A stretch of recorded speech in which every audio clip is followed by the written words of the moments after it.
Hello and welcome to my new video about pranayama. This will be an introductory video, so there's no specific techniques that I will teach here. It's just an overview of what it is. So if you kind of never heard of it, or you want to, get into this topic, which is very interesting, then this might be the video for you. So pranayama consists of two terms. One is prana and the other one is ayama.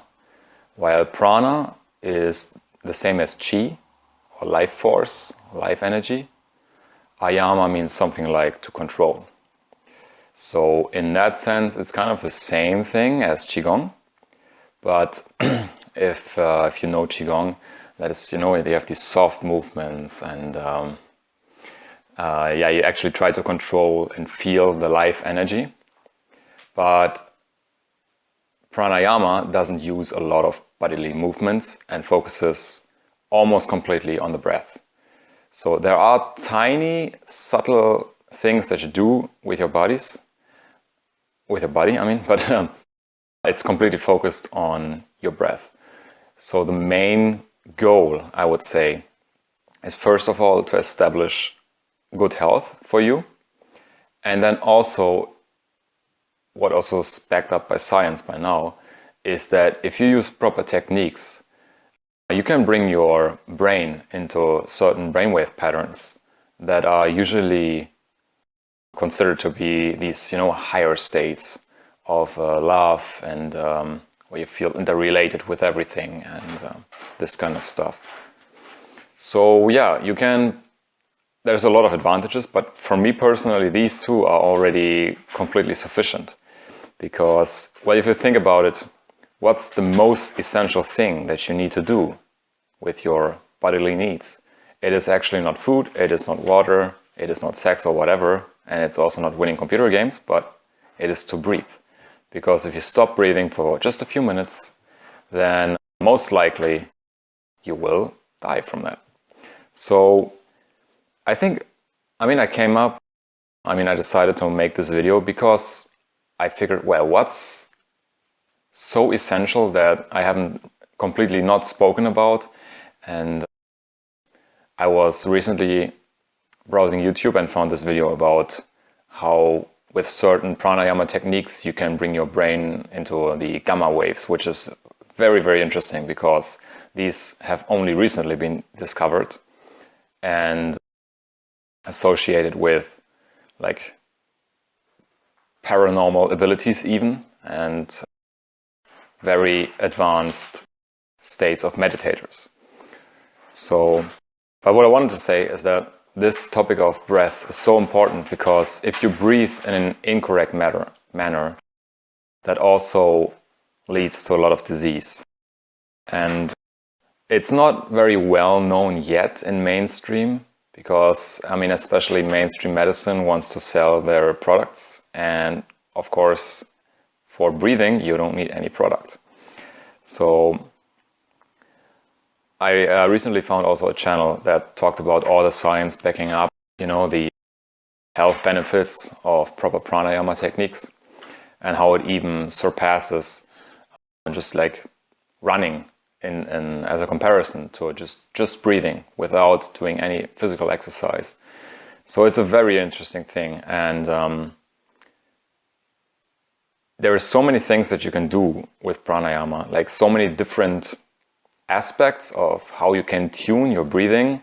And if you hear that for the first time, it's a bit strange to hear that because you would think, yeah, it's just breathe in, breathe out, right? There's a lot to it. So I want to kind of mention the aspects that different techniques, like how different techniques use different aspects of your breath to achieve different results. So yeah, of course, the very basic thing is breathing in, breathing out, of course. But then there's also the holding of the breath after you breathe in. There's the holding of the breath after you breathe out. There is the question with which nose hole or with which like part? Do you even use your nose or your mouth? So that's a thing. Then you can also restrict certain like parts of your nose. And did I mention the holding of the breath?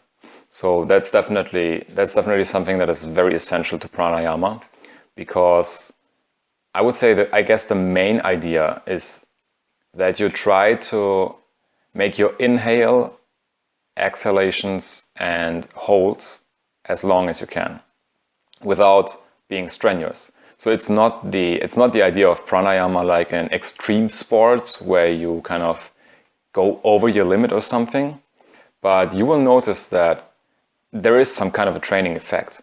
And the basic physiologic thing that takes place is that your body gets used to get along with less oxygen and with heightened levels of CO2. Because when you breathe fresh air in, everybody knows that's a lot of oxygen that you breathe, and what you breathe out is CO2.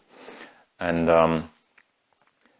for the body, like if it learns to more efficiently use the breath, it can also steer this prana or this breath into the cells where it's desperately needed. Because I mean, from what I heard and like from my, I don't want to say experience, but from what I heard and read from a lot of people and a lot of yogis, is that it can even repair the DNA and telomeres. So you hear of people that live a very, very long time. Like we're talking about hundreds of years. And I heard enough stories about people who can hold their breath for several hours or days. Although I must admit, I have not yet seen these people. Honestly, I don't think the sources where this information came from had any reason to lie about this. So I find this super exciting because for me this is getting into the realm of the paranormal. And yeah, I like these things. I like to stretch the boundaries of what is possible for us. And I think this almost like is a threshold to the area of magic, where you would say, how is that possible to hold your breath for like 1 hour or something? Yeah, and also you can, like, if you heard of breath work before, you may be aware that very, very blissful states can be associated with proper breathing techniques, and also trauma healing is associated with that.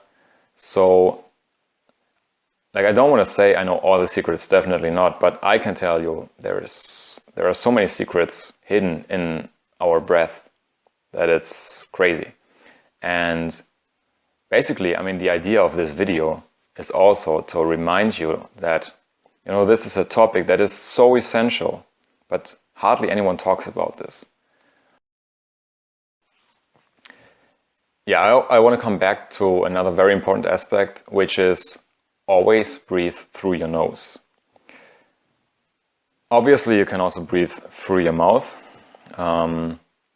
but it's very obvious that if you breathe through your nose, you have all the filter mechanisms in your sinuses and so on. And what scientists also found is that nitric oxide, which is a very helpful component for our bodies, is produced only if you breathe through your nose.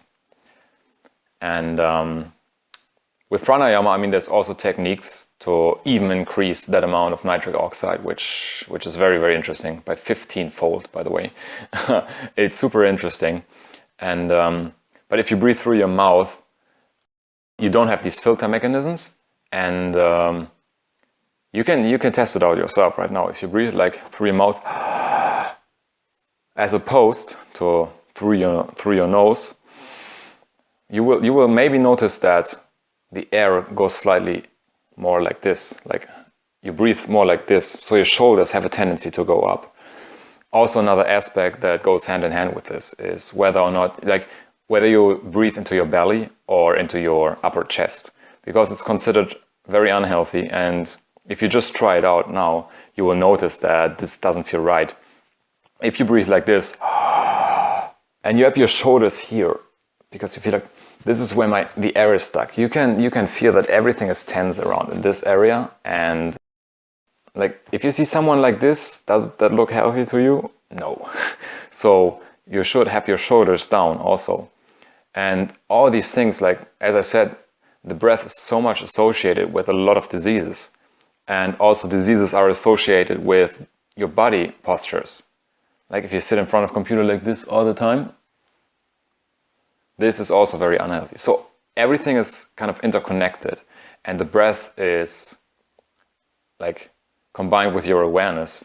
It's one of those super essential tools with which you can, without having too much knowledge about what exactly is wrong in your body, how you can kind of help your body to regenerate itself. So yeah, I want to repeat that. So always breathe through your nose. There is even this technique where when you go to sleep, you can use duct tape and just put it over your mouth. This will prevent you from breathing through your mouth at night.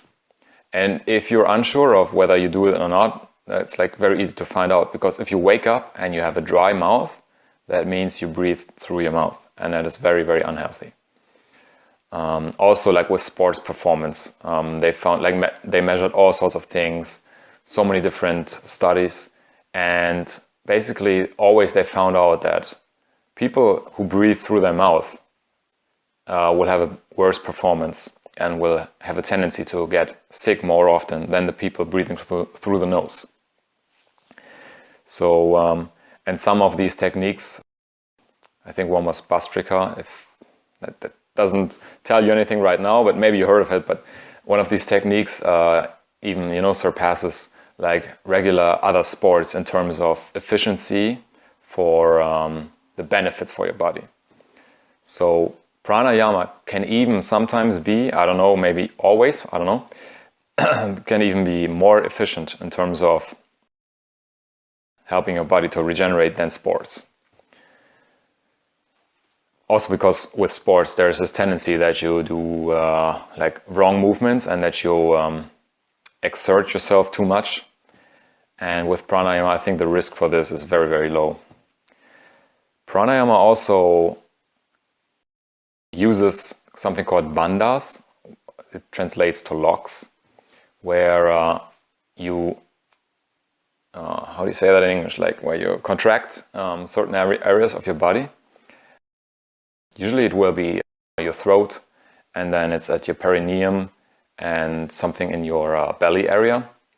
And you do that to control the flow of energy. So you do that in order to make the prana, the chi, or life force, whatever, or maybe even just oxygen, if you want to think that way. You want to direct that into certain areas of your body and keep it away from other areas. And yeah, it's really definitely a science.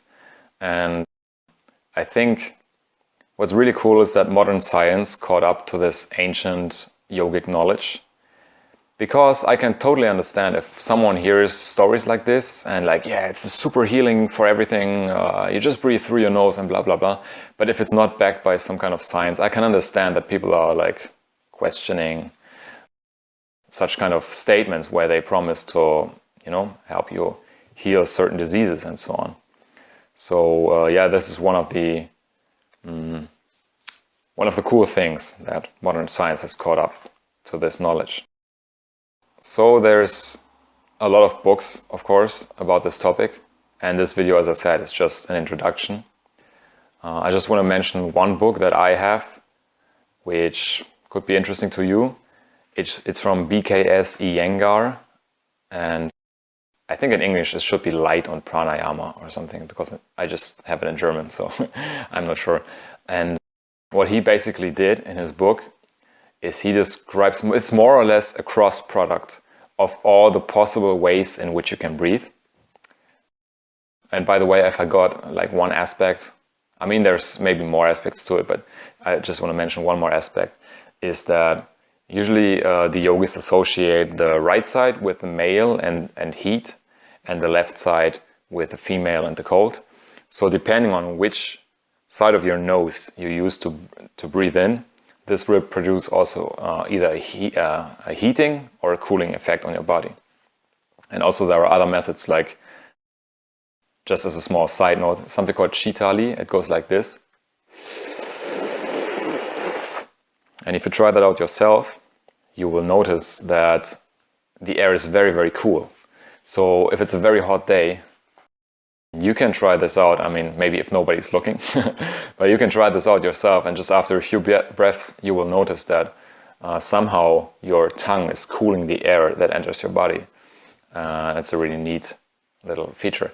But BKS Iyengar, in his book, he's basically guiding you through these different levels, like when you are an absolute beginner and basically have problems breathing at all, up to the most difficult way to lock like all parts of your body and just restrict the amount of oxygen that you get from your nose and so on.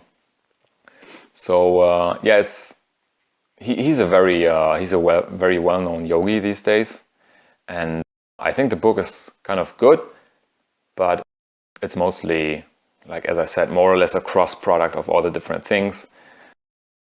But I think as a first book, it's fair, like, to try that out. But of course, you can also find all sorts of sources on this. But I would recommend be a little bit careful, like, who you learn that from. I think that person should also have at least some years experience with that. Otherwise, he will just repeat some knowledge that he doesn't even know himself. Yeah. Okay, I think that's it for now. That's the short introduction into the topic of pranayama. It's a very rich field. Like, there is so much to learn about this. It's very interesting, and I definitely recommend to you that you read about this, you learn about this, and you apply some of these techniques yourself, and so you experience what it does to your body. Because, as I said in the beginning, our breath is the absolute most essential thing that we need for our body. And if something's wrong with that, you don't have to really look for, like, your diet or your mental health or whatever, because, like, if that is wrong, then a lot of other stuff will also be wrong. So it's super essential, super basic. And the best would be that directly after this video, you dig deeper into this topic and find different pranayama methods and try them out yourself. All it needs is just, like, 5 minutes, 10 minutes, 20 minutes a day.